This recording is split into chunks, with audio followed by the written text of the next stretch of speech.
5, 4, 3, 2, 1, 0.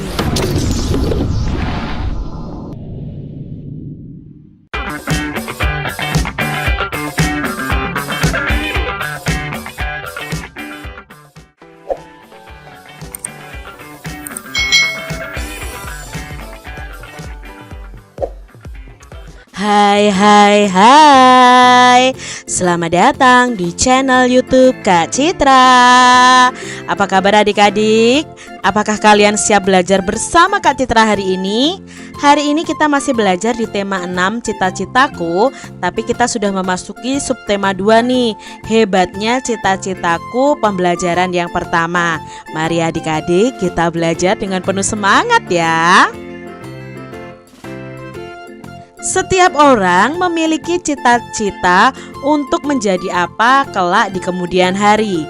Apapun cita-citamu, pasti kamu berharap menjadi orang yang hebat dan bermanfaat bagi lingkunganmu.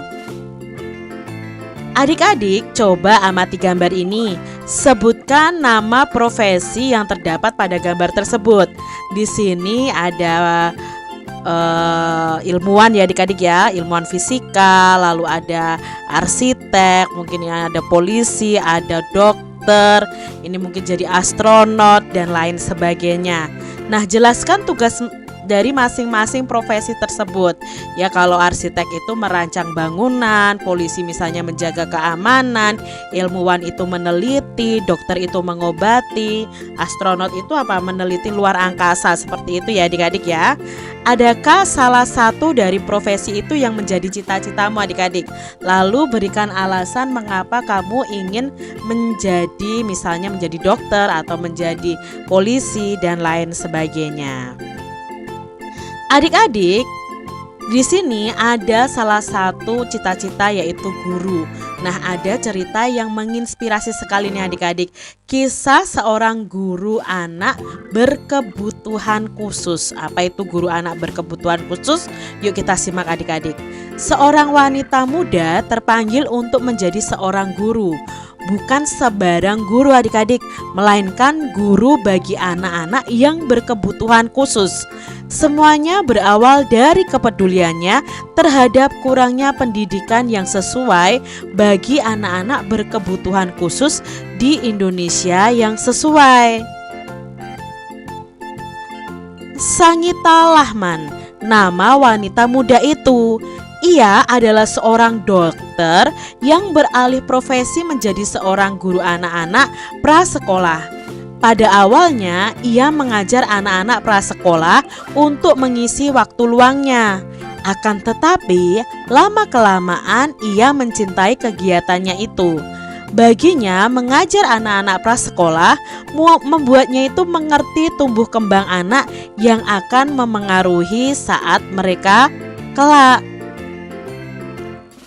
Pada saat mengajar anak-anak prasekolah, ia menemui beberapa siswanya yang berkebutuhan khusus, seperti anak yang menderita autis atau kesulitan belajar lainnya.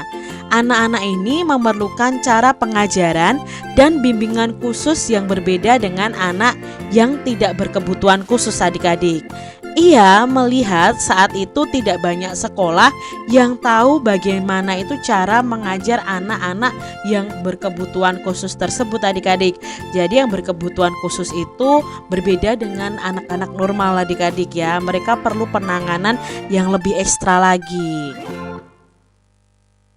Sangita kemudian memutuskan untuk menimba ilmu dan keterampilan yang membantunya untuk memahami anak-anak tersebut. Dengan demikian, ia dapat menjadi guru yang baik bagi anak-anak tersebut. Nah, diambil dari cae-indonesia.com. Itu tadi kisah Sangita, seorang dokter yang berubah profesinya menjadi seorang guru dari anak-anak yang berkebutuhan khusus. Dari bacaan ini ada beberapa pertanyaan yang akan kita jawab bersama adik-adik. Siapakah Sangita Lahman? Nah, dia itu adalah seorang dokter yang beralih profesi menjadi seorang guru anak-anak prasekolah. Mengapa ia ingin menjadi guru? Ia ingin menjadi guru itu karena berawal dari kepeduliannya terhadap kurangnya pendidikan yang sesuai bagi anak-anak yang berkebutuhan khusus. Sikap apakah yang ditunjukkan oleh Sanggita untuk menjadi guru yang baik? Nah, sikapnya apa? Ya, kepeduliannya itu terhadap anak-anak prasekolah dan anak-anak kebutuhan khusus. Dia itu sangat peduli sekali adik-adik. Menurutmu sikap apakah yang diperlukan untuk menjadi guru yang baik? Nah, untuk menjadi guru yang baik itu sikap yang dibutuhkan antara lain kepedulian terhadap kebutuhan anak-anak, kasih sayang tanpa membedakan anak satu dengan yang lainnya, dan sikap tanggung jawab terhadap masa depan anak. Jadi setiap guru itu memiliki sikap yang baik, harus menyayangi kalian. Nah, apakah guru kalian itu baik, menyayangi kalian, lalu mendidik kalian dengan baik? Tentunya mereka mendidik dengan baik dan menyayangi kalian semua adik-adik. Termasuk Kak Citra juga menyayangi kalian ya. Adik-adik, setiap orang itu memiliki cita-cita yang baik. Tidak ada loh cita-cita yang tidak baik dan yang tidak hebat. Oleh karenanya, teruslah berusaha meraih cita-citamu. Nah, adik-adik, adakah di antara kamu yang ingin menjadi dokter? Nah, di sini ada puisi yang berjudul Cita-citaku. Nah, cita-citaku di sini dokter. Ini ada karya M. Ridwan Hafiz. Mari kita baca puisi ini bersama-sama. Cita-citaku karya M. Ridwan Hafiz. Cita-citaku ingin menjadi dokter agar dapat menyembuhkan orang yang sakit. Cita-citaku ingin menjadi dokter agar anak-anak menjadi sehat. Aku harus belajar dengan sungguh-sungguh agar dapat menggapai cita-citaku itu. Aku harus belajar dengan sungguh-sungguh agar menjadi orang yang berguna bagi nusa dan bangsa. Itu adalah puisi Cita-citaku. Apakah judul puisi tersebut adik-adik? Ya, judulnya adalah Cita-citaku. Siapakah yang membuat puisi tersebut atau karya siapa puisi tadi? Ya, karya M. Ridwan Hafiz. Bercerita tentang apakah puisi tersebut adik-adik? Nah, puisi tersebut itu bercerita tentang cita-citanya ingin menjadi seorang dokter yang bisa menyembuhkan orang yang sakit ya adik-adik ya. Lalu apakah yang membedakan puisi tersebut dengan bacaan sebelumnya? Nah, tadi ya bacaan seorang guru berkebutuhan khusus dan puisi yang berjudul Cita-citaku. Apa adik-adik perbedaannya? Nah, perbedaannya adalah pertama, cara membacanya. Kalau puisi itu cara membacanya harus memperhatikan artikulasi, intonasi, dan ekspresi ya adik-adik ya. Kita harus benar-benar memahami isi puisi. Untuk bacaan itu ya, itu cara membacanya tidak sama dengan puisi ya, berbeda dengan puisi. Lalu bentuk tulisannya, bacaannya itu berupa paragraf ya adik-adik yang panjang, dan biasanya itu tidak dibatasi ada berapa kalimat dalam satu paragraf. Sedangkan puisi itu ditulis setiap bait ya. Kalau kita pelajari setiap baitnya itu biasanya ada 4. Kalau tadi puisi Cita-citaku tadi terusan begitu ya adik-adik ya, ada beberapa baris dalam satu bait. Lalu ada rimanya juga dalam puisi, sedangkan untuk bacaan itu tidak ada rimanya. Perhatikan gambar berikut ini adik-adik. Profesi apakah yang ditunjukkan pada gambar? Ya, ini adalah dokter hewan ya adik-adik ya. Adakah di antara kamu yang ingin menjadi dokter hewan seperti pada gambar? Ada tidak adik-adik yang ingin menjadi dokter hewan? Ya, untuk menjadi seorang dokter hewan, tentu kamu harus mengetahui segala hal tentang hewan, termasuk daur hidupnya. Mengapa demikian? Ya supaya kita lebih tahu adik-adik tentang daur hidup hewan. Nah, yuk kita pelajari bersama. Tahapan pertumbuhan hewan dari kecil sampai dewasa itu disebut dengan daur hidup hewan. Pada daur hidupnya ada hewan yang mengalami perubahan bentuk, ada juga yang tidak. Hewan yang mengalami perubahan bentuk tubuh dalam daur hidupnya dikatakan mengalami proses metamorfosis. Nah, proses metamorfosis yang terjadi pada hewan itu terbagi menjadi dua, yaitu metamorfosis sempurna dan metamorfosis tidak sempurna. Hewan yang mengalami metamorfosis sempurna itu mempunyai bentuk tubuh yang sangat berbeda pada setiap tahap hidupnya. Pada saat telur menetas, bentuk tubuh hewan tidak sama dengan bentuk induknya. Hewan yang mengalami metamorfosis tidak sempurna setelah menetas memiliki bentuk tubuh yang hampir mirip dengan induknya. Kita sudah mempelajari pada pembelajaran di subtema 1 tentang metamorfosis sempurna dan metamorfosis tidak sempurna adik-adik. Nah, kita akan pelajari lebih jauh lagi. Kita akan belajar tentang daur hidup kata. Nah, kata itu berkembang biak dengan cara bertelur di air. Nah, telur-telur ini akan menetas setelah kurang lebih 10 hari. Telur itu menetas menjadi berudu, ya, berudu atau kecebong adik-adik yang hidup di air. Oleh karenanya, berudu ini memiliki insang sebagai alat pernafasan untuk bernafas di dalam air seperti pada ikan adik-adik.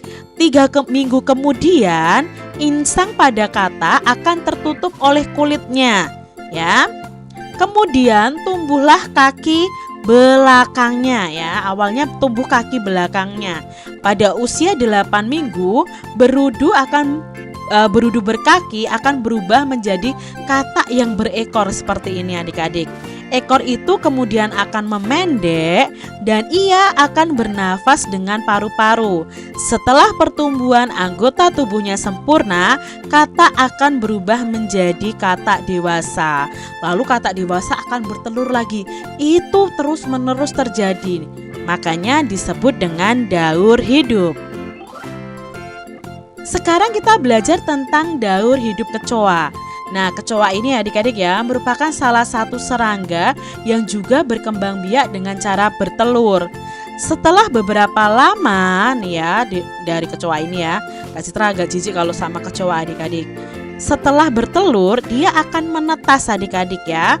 Telur kecoa akan berubah menjadi kecoa muda yang disebut dengan nimfa. Nah, bentuk nimfa sudah mirip dengan kecoa dewasa, hanya warna kulitnya yang berbeda. Nimfa beberapa kali mengalami pergantian kulit nih adik-adik ya.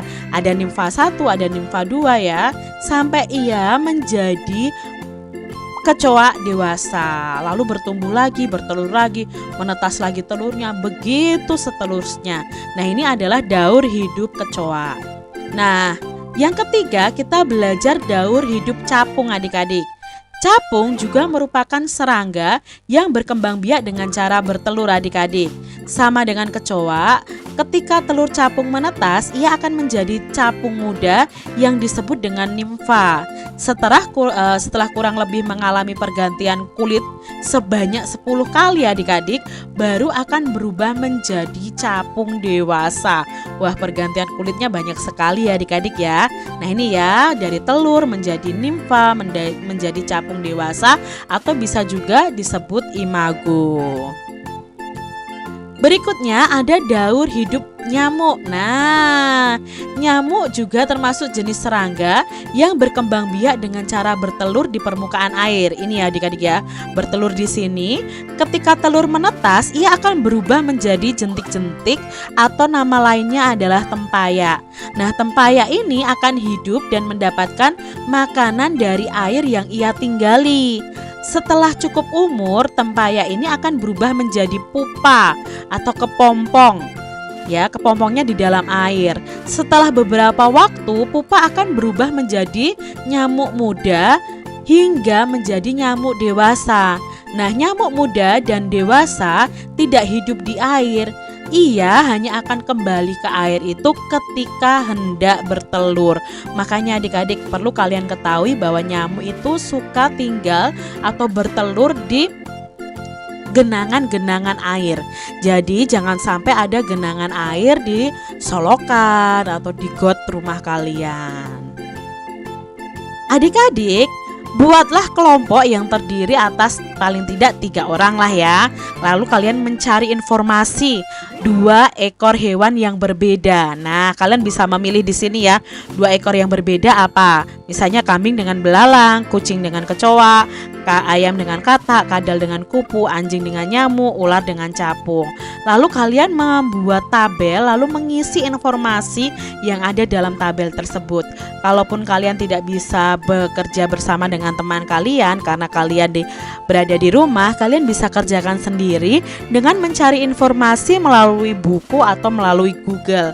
Nah, di sini Kak Citra akan memberi contoh nih tentang laporan dari pengamatan dan pencarian informasi mengenai hewan-hewan ini.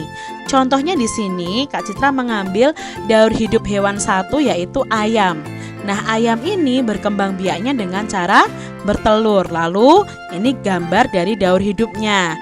Penjelasannya, ayam itu berkembang biak dengan cara bertelur. Setelah telur dierami dan menetas menjadi anak ayam, semakin lama anak ayam tumbuh semakin besar. Bulu-bulu halus akan berubah menjadi bulu-bulu seperti induknya. Nah, anak ayam akan berubah menjadi ayam dewasa. Nah, jenis daur hidup dari ayam ini tanpa metamorfosis, jadi tidak mengalami metamorfosis. Hewan kedua yang Kak Citra amati adalah katak. Nah, katak ini berkembang biak dengan bertelur. Lalu daur hidupnya seperti ini. Penjelasannya, katak adalah hewan amfibi, hewan yang hidup di 2 alam. Nah, dalam siklus hidupnya, katak itu mengalami perubahan dari yang awalnya hanya bisa hidup di air, kemudian bisa hidup di 2 tempat. Nah, metamorfosis sempurna pada katak itu dimulai dari telur, kecebong, katak muda, kemudian menjadi katak dewasa.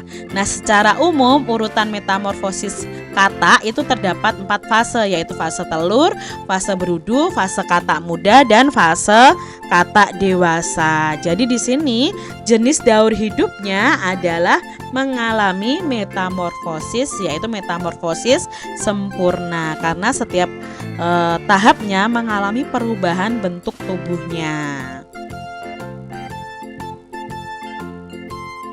Nah, adik-adik, dari 2 hewan tadi kita akan mencari tahu perbedaan dan kesamaan dari daur hidupnya.